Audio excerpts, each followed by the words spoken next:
1 year ago today, August 4th, 2021, Fall Guys officially released out of beta and started off its first season with a bang. This really spruced up the Battle Royale genre at the time, which mainly consisted of games that had people going around picking up guns, shooting people, dying, and then going to do that all over again. So getting a change from this monotony was really fresh. It launched with over 100,000 average players daily and peaked at 170,000 players in one day. It was a fun new experience, it had a kicking soundtrack unrivaled by many other games, and then boom, 1 year later, where'd all the people go? Now, don't get me wrong, 9,000 concurrent players is nothing to scoff at.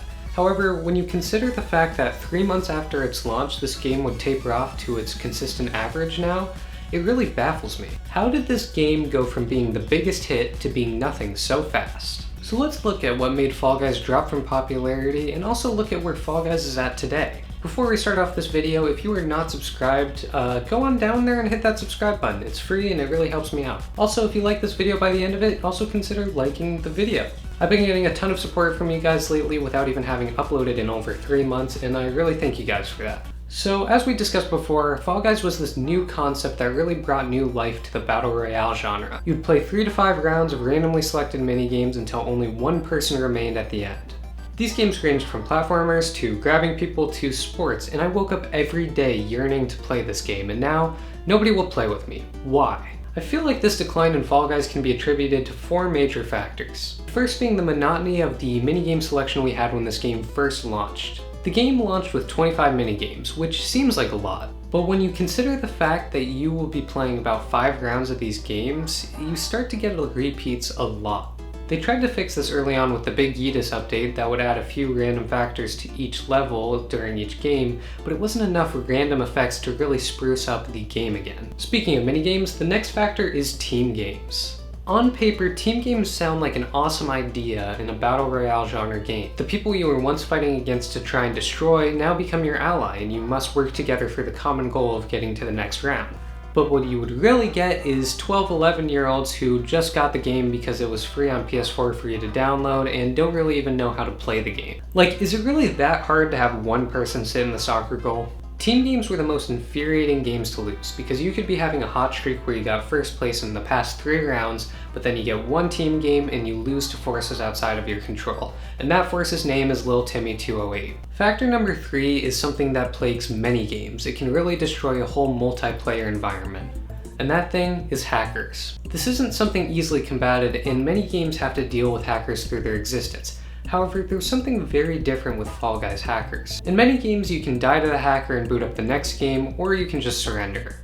But in Fall Guys, if you leave the game before you were eliminated, you lose all the XP and points you would have gotten by playing the rounds. So if you don't notice the man that's flying around until round 2, you really have 2 options. You can leave the game early and lose all the XP and points you would have gotten, or you can continue, get the XP and points you would have gotten full well knowing that you're not getting that crown at the end. But there's one thing infinitely worse than hackers: tryhards. Now, don't get me wrong, I am not a fan of losing.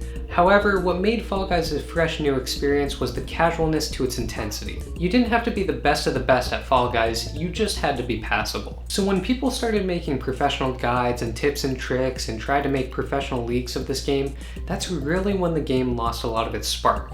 Like I said, I understand that people want to win this game, but people really turned this game from a casually competitive experience into a fully competitive experience. And it slowly became harder and harder to qualify in the earlier rounds. So when you combine all 4 of these factors together, it's no wonder this game had an early drop-off. And you want to know the most disappointing thing of all?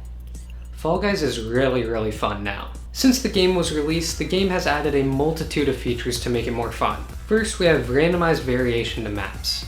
Obstacles get added or removed in order to spruce up the gameplay. And this makes it harder for people to have consistent pathing every single time you play a game. Team games now rarely show up when you play. They added 28 new mini-games, which over doubles the original amount they had, and only 5 of the new maps they've added are team games. This adds greater diversity, making it really hard to get the same game twice in a row. They made a separate teams queue so that you can play with your friends, and if one of you is going to get eliminated, all of you will be getting eliminated together to make it a more consistent and better flow for when playing with friends. And to top it all off, the new maps have banging new soundtracks that fit thematically with the new map's theme. Many people attribute the fall of Fall Guys to Among Us' success, but I don't think that's quite true. Fall Guys was fated to this due to where it was at 3 months after its initial release. It just so happens that Among Us was there to swoop in and steal the spotlight from Fall Guys. Not through the fault of Among Us, but through the monotony and tryhardness of Fall Guys. But audience, this is where I ask upon you to do something. I know there's not many of you out there, but I implore you, please, go back and play Fall Guys again. I guarantee you you're gonna have a way better time than when this game first released. Everything's gonna feel new and fresh, and even the past maps that you thought you knew is gonna have a new twist and turn to it. You would be doing yourself a disservice if you don't boot up this game again and maybe get some friends with you and play and have a good time. Thanks for watching this video. If you liked it, like it down below and subscribe for more content in the future. I recently moved, so that's why it's been a while since I've made a new video, but I'm here and I'm gonna be making content more consistently hopefully now. Again, thanks for watching and see you in the next video.